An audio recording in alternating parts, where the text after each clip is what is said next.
অন্তর্বর্তী সরকারের প্রধান উপদেষ্টা ডক্টর মোহাম্মদ ইউনূসের বিশেষ সহকারী মাহফুজ আলমের যোগ্যতা নিয়ে অনেকেই প্রশ্ন তুলেছেন। কে এই মাহফুজ আলম, আর বৈষম্য বিরোধী ছাত্র আন্দোলনে তার কি অবদান ছিল?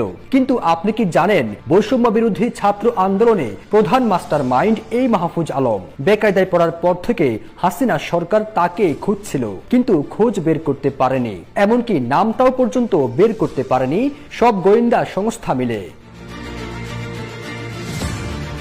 মাহফুজ আব্দুল্লাহ, যাকে আপনারা মাহফুজ আলম নামেই চিনেন, বলা যায় তিনি ছাত্র আন্দোলনের মস্তিষ্ক ছিলেন। মাহফুজ তার আড্ডাবাজি এবং পাণ্ডিত্যপূর্ণ জ্ঞানের জন্য পরিচিত ছিলেন। তিনি ব্রিটিশ ভারতের বিভক্তির পর থেকে এখন পর্যন্ত হওয়া সকল রাজনৈতিক দলের উত্থান পতনের সম্পর্কে বেশ ভালো জ্ঞান রাখেন। মাহফুজ আলম গণতান্ত্রিক ছাত্র শক্তির ছায়াতলে নতুন গ্রুপ বৈষম্য বিরোধী ছাত্র আন্দোলন নামে তৈরি করে 55 জনের কোনো পলিটিক্যাল ব্যাকগ্রাউন্ড বিহীন সমন্বয়কের দল বানিয়ে সফল তারা দ্বার প্রান্তে নিয়ে যান। এক কথায় মাহফুজ আলম ছিলেন মাস্টার মাইন্ড।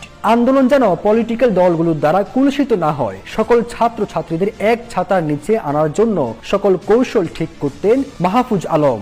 250-টিরও বেশি ডিজাইন অপশন নিয়ে ওয়ালটন স্মার্ট ফ্রিজ, বোঝে আপনার প্রয়োজন। আড়ালে থেকেই বৈষম্য বিরোধী ছাত্র আন্দোলনকে বেগবান করে গেছেন তিনি। অনেকেই তাকে 24-এর এই আন্দোলনের মাস্টার মাইন্ড এবং সমন্বয়কদেরও সমন্বয়ক বলে অভিহিত করেন। Bangla blocked, complete shutdown, March পর ঢাকা, এই সবগুলো ছিল মাহফুজ আলমের দেওয়া নাম। 6 সমন্বয়ক ডিবি হেফাজতে থাকার পরেও একের পর এক কর্মসূচি আসে, সফল হয় প্রতিটা কর্মসূচি। কিভাবে কে কোথায় বসে তৈরি করত এই রূপরেখা। তবে সম্প্রতি ডক্টর ইউনূসের বিশেষ সহকারী হিসেবে নিয়োগের পর মাহফুজকে প্রকাশ্যে আনার মাধ্যমে সেই জটটা খুলতে শুরু করেছে।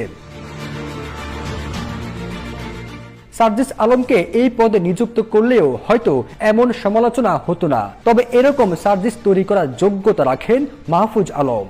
ঢাকা বিশ্ববিদ্যালয়ের সাবেক শিক্ষার্থী রবিউল রাফি জানান, সিরাজুল আলম খান জহুরুল হক হলকে কেন্দ্র করে গড়ে তুলেছিলেন গোপন সংগঠন স্বাধীন বাংলা বিপ্লবী পরিষদ, যাদেরকে ইতিহাসে আমরা নিউক্লিয়াস নামে চিনি। সেই হলেই আবারও এক ঝাঁকড়া চুলের যুবক আসবে, যার মাথার খুদ ধারার বুদ্ধিতে কবর রচনা হবে প্রবল পরাক্রমশালী এক ফ্যাসিস্ট রেজিমের। ঢাকা বিশ্ববিদ্যালয় আসলেই এক আজব জায়গা।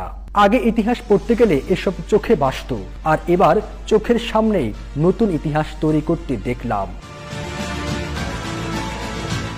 মাহফুজ আলম ঢাকা বিশ্ববিদ্যালয়ের আইন বিভাগের 2015-16 শিক্ষাবর্ষের শিক্ষার্থী ছিলেন।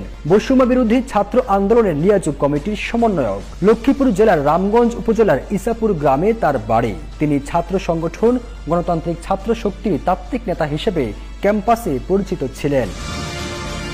ফিরোজ আলম, জয় জয় দিন।